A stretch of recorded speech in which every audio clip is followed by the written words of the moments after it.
Welcome back, Rams, to this week's Kram. I'm Nathaniel Bergstrom. And I'm Arlo Kaminsky. It's been a busy news week with a lot going on in our community and our school. Before we went on break, our team traveled to District 11 to investigate a new policy that could possibly impact our own district. This policy would restrict teachers and staff from asking students about what their pronouns are, along with talking about sexuality and gender. Let's go hear more about the policy and the impact it could have on both their district and our own.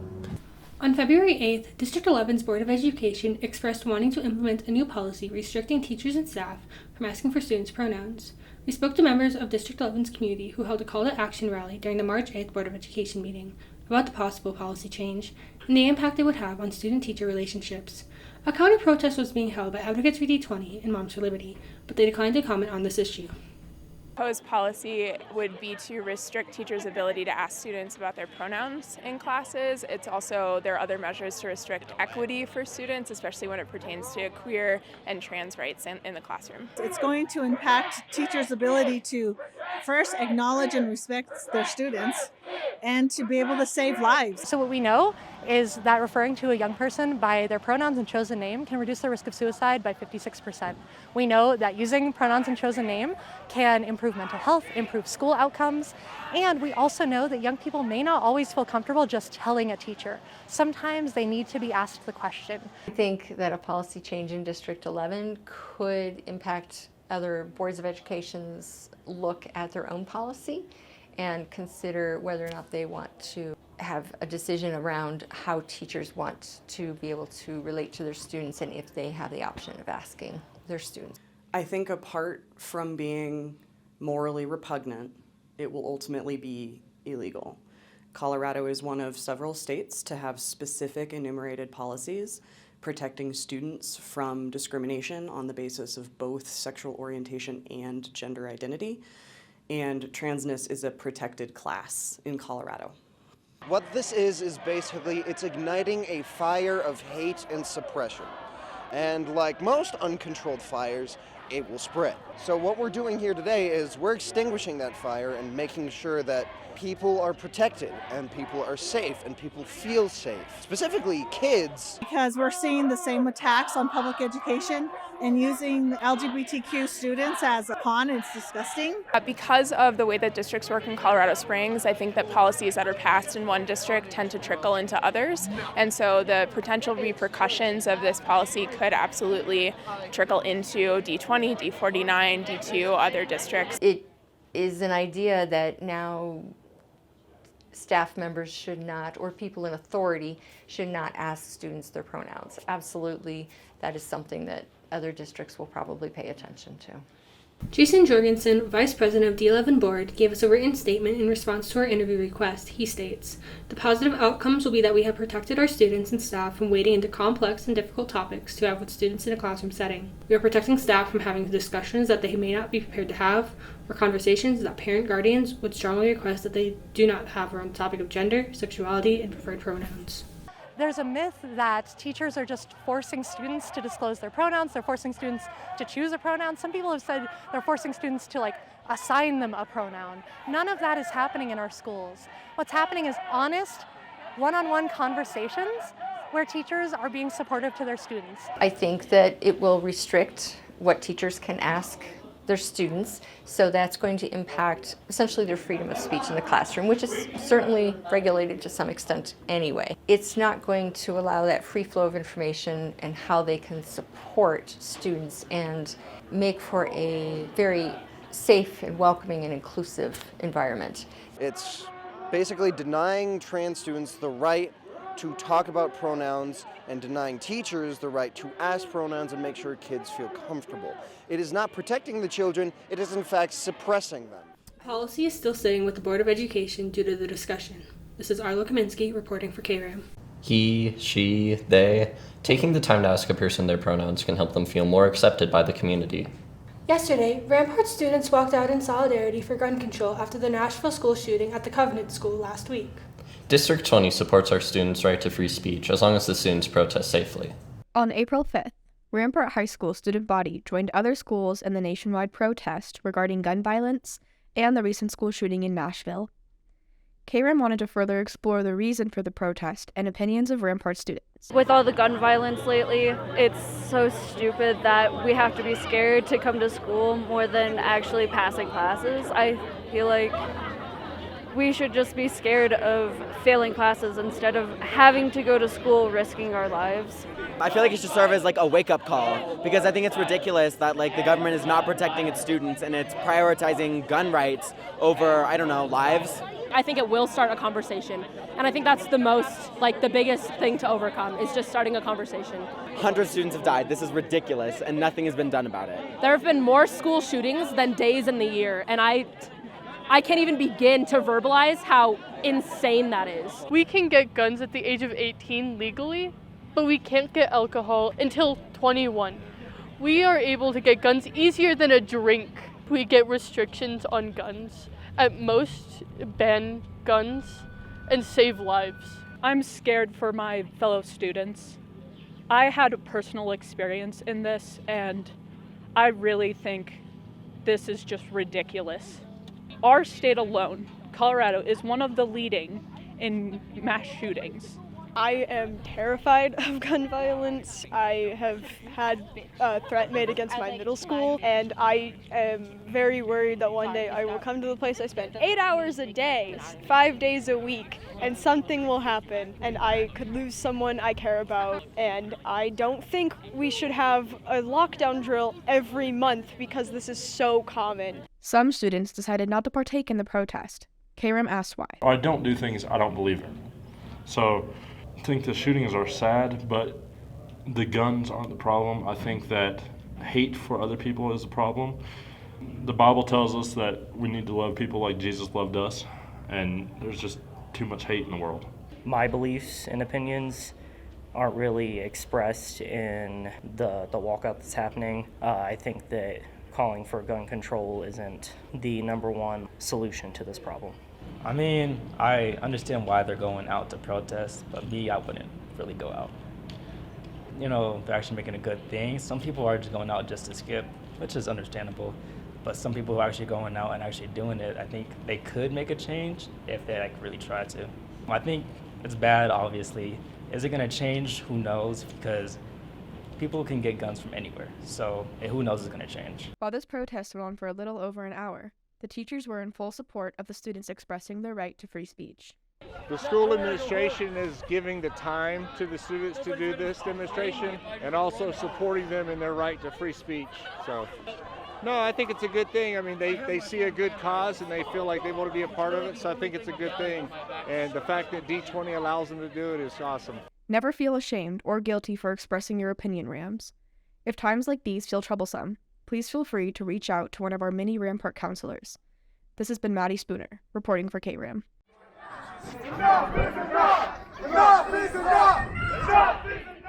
Our hearts go out to the families and friends of the victims of the Nashville shooting. Thank you to those who shared their opinions with our reporters. Our track team has gone through numerous challenges this year. They are meeting these challenges and setting goals for the rest of the season. Springtime brings spring sports into action. Our track team here at Rampart has kicked off their season with some success. Kram decided to talk to the team to see what they do. A typical practice for me is we all get together in the gym, we warm up together, stretching, then we do stretching more specific for your events, and then we usually go out and run.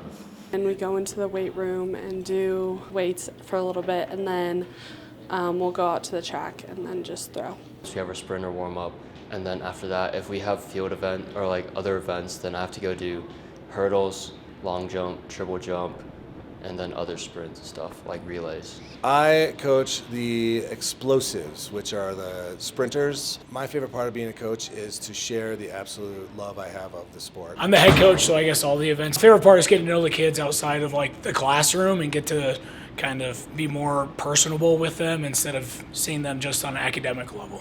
I coach jumps, but specifically high jump. I like that I get to develop some relationships with students that I don't have in class, and it's cool that you just get to encourage them and see them grow throughout the season as athletes. Working hard doesn't come without some challenges. Let's take a look at some challenges the team is facing this year.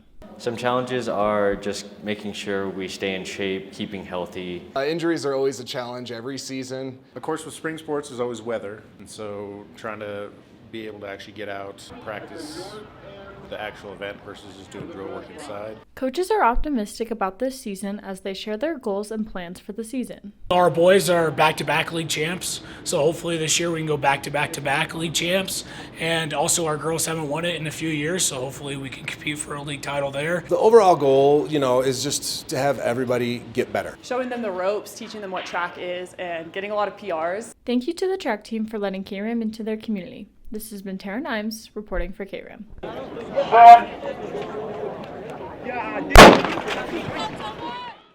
We hope track has a good rest of the season. Over spring break, our band went to the happiest place on earth, Disneyland. It takes a lot of practice and preparation to put together a performance at this level, and Rampart Regiment had been working tirelessly to make this trip a success. Our talented Rampart Regiment recently went on a trip to both enjoy themselves at Disneyland as well as show off their talents. We left Denver on the 23rd and we came back on the 25th. It's been in the works for a couple of years, since I was a freshman. It's been talked about. We were gonna do it last year, but because of COVID and stuff, it didn't work out, and then finally we got the chance to go this year. Here at Kram, we elected to investigate what they did while they were on the trip. First day, we didn't even go to Disney. We went to the Hollywood Walk of Fame, and then we went to the Grammy Museum. We finished the night off in medieval times. Disney was fun. We went on a lot of rides, and there was a lot of food. It was highly expensive though.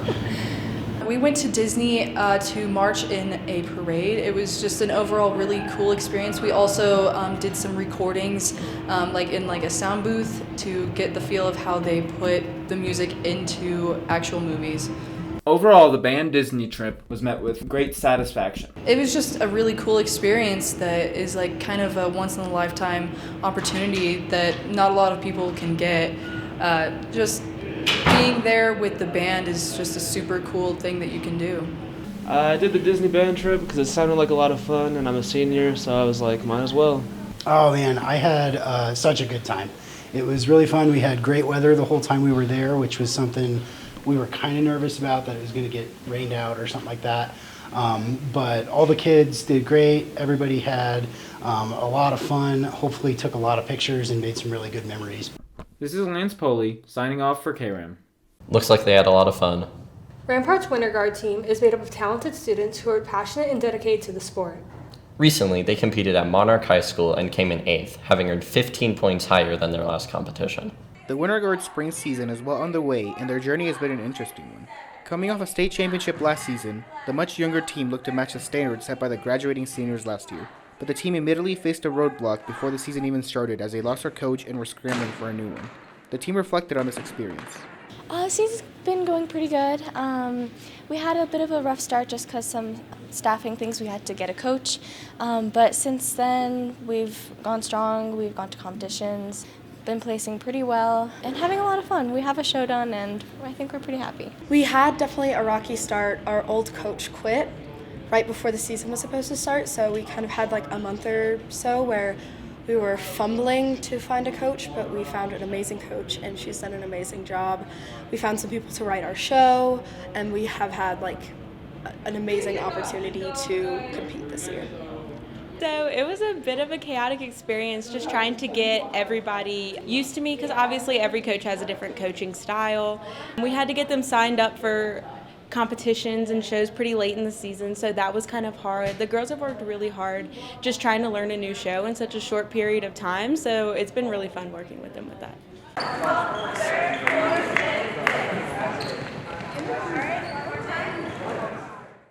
The team expressed what they think about their new coaching staff. I really like our new coaches, and they've done a really good job with such a young guard to make sure that we're getting new skills and trying to get us a lot better for this year. It improved the team a lot.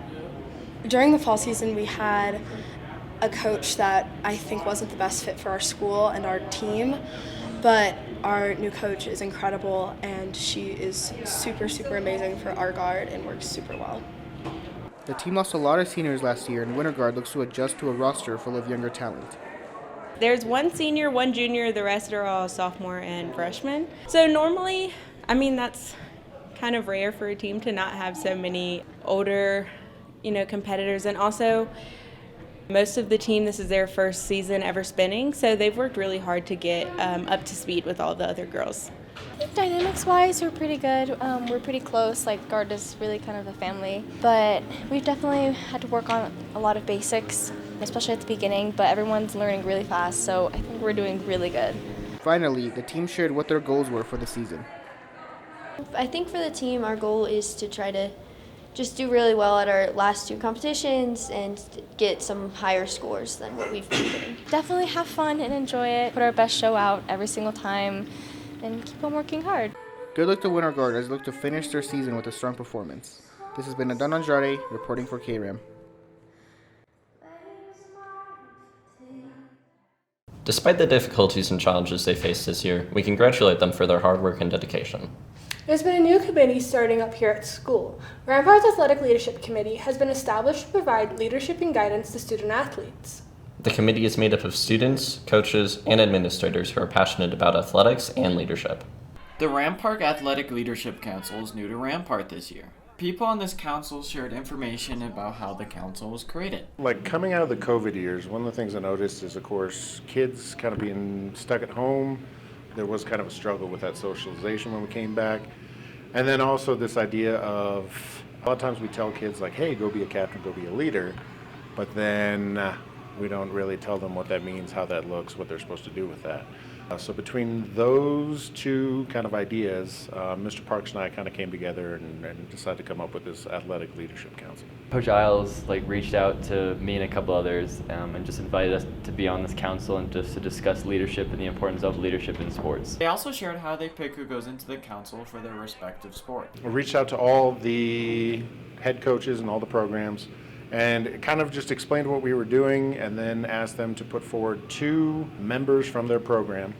We're looking at they can either be senior, someone you already view as a leader, someone who could potentially develop into a leader, and then just try to give them some tools, some skills on what that looks like, what that entails. Council members told us if they think the council is beneficial towards their sports. I learned how important it is to know your teammates and how important it is to strengthen that team, because at the end of the day, that's what's going to get you to state and regional. I've just learned the skills and what it takes to be a good leader on and off the court for all my teammates and in school. It's been a really big help, and I was really able to implement it all. I learned a lot. Every morning at 7 a.m. we'd meet and go over different slides and talk about the meaning of leadership and the importance of leadership. So I learned not just my role among just during the game, but also just among my teammates and how to lead them, how to empathize with them, but also how to push them and motivate them just to be better on and off the field and just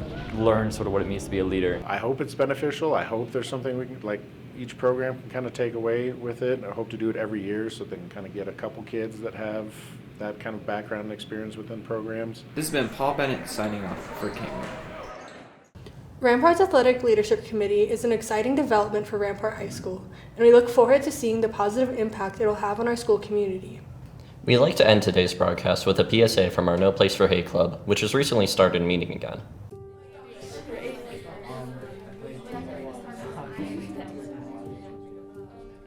Everybody has times where they feel alone, apart from everyone else. Feeling like you don't belong can be isolating and take a toll on your mental health. It's important to reach out and check in on others when they don't feel seen. All it takes is one person to ask a simple question. Are you doing okay? Rampart is a no place for hate school. If you're interested in making a difference in someone's life, No Place for Hate meets during lunch and room 229 every Gold Friday. Help us keep our Rampart community the best it can be.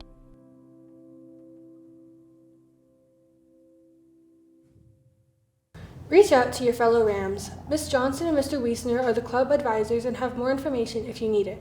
Well, that's all we have for this week, Rams. We wish you luck on testing next week. This has been Arlo Kaminsky. And Nathaniel Bergstrom, signing off. Peace out. Went on to the habits. Awkward pause. Is made up count. That Words are hard. They made up talented students. They made up students. There's been a new committee.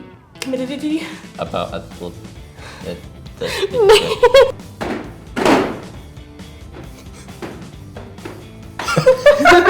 Feels like something's missing. Miss Johnson and Mr. I don't know. Wiesner. Jennifer almost gave me a vivid green eye, but I was like, wait, it's a green screen.